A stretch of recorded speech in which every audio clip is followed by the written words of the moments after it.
خیلی انسانی در کاره که در امر خدا تسلیم شود.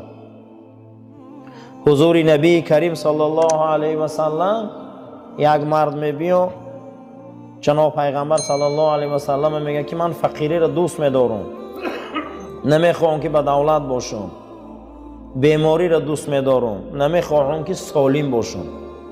گفته چی با آخی؟ گفته بسیاری به دولت ها را دیدستم امروز یک کارایی را کرده است که اینا جهنم میرن. بسیاری آدم های سلامتی دار را دیدستم کلان شکر خدا را به جان آورده است. ایوه من خدا کسل کنه و فقیر کنه. بعض را در جواب گفت که نه این گپ نگو، ما این ده توکل و تفویض داریم، ما این ده تسلیم داریم که هر چیزی ده که خرسندی خدای همو بین سری ما ده شود. یعنی که با جناب پیغمبر صلی الله علیه و سلم صحابه را نصیحت کردن که هر چیزی که بین سری ما ده میبیایه خدا راضی باشه همو ده ما راضیه. رفته که دمو ثروت خدا راضی باشه چون ما راضی نبودن، رفته که دمو بایگری روزگی خدا باشه چون ما راضی نبودن.